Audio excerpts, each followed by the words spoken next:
Coffin, spooter, rather ominous in that particular connection, thought I. But it is a common name in Nantucket, they say, and I suppose this Peter here is an emigrant from there. As the light looked so dim, and the place, for the time, looked quiet enough, and the dilapidated little wooden house itself looked as if it might have been carted here from the ruins of some burnt district, and as the swinging sign had a poverty-stricken sort of creak to it, I thought that here was the very spot for cheap lodgings, and the best of pea coffee. It was a queer sort of place, a gable-ended old house, one side palsied as it were, and leaning over sadly. It stood on a sharp bleak corner, where that tempestuous wind Euroclydon kept up a worse howling than ever it did about poor Paul's tossed craft. Euroclydon, nevertheless, is a mighty pleasant zephyr to any one indoors, with his feet on the hob quietly toasting for bed.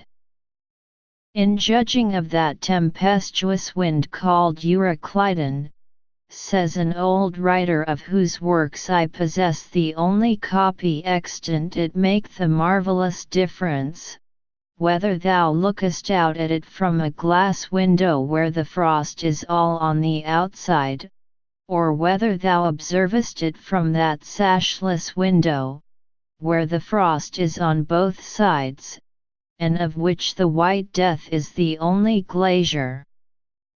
True enough, thought I, as this passage occurred to my mind, old black letter, thou reasonest well. Yes, these eyes are windows, and this body of mine is the house. What a pity they didn't stop up the chinks and the crannies though, and thrust in a little lint here and there.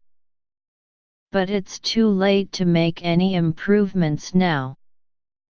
The universe is finished, the copestone is on, and the chips were carted off 1,000,000 years ago.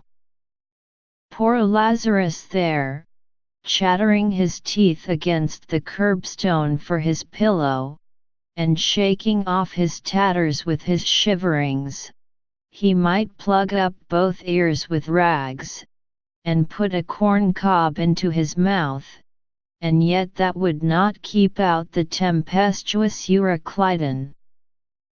Euroclydon, says old Dives, in his red silken wrapper.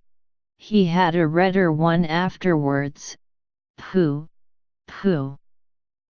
What a fine frosty night, how Orion glitters, what northern lights. Let them talk of their oriental summer climes, of everlasting conservatories. Give me the privilege of making my own summer with my own coals. But what thinks Lazarus? Can he warm his blue hands by holding them up to the grand northern lights? Would not Lazarus rather be in Sumatra than here?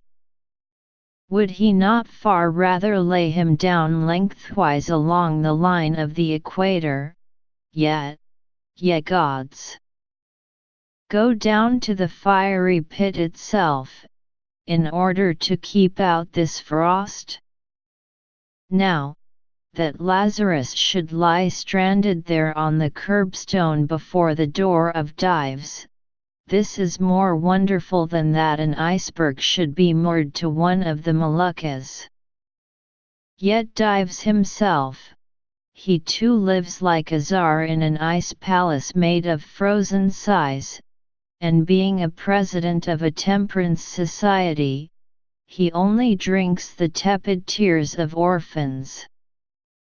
But no more of this blubbering now, we are going a-whaling, and there is plenty of that yet to come. Let us scrape the ice from our frosted feet, and see what sort of a place this spooter may be.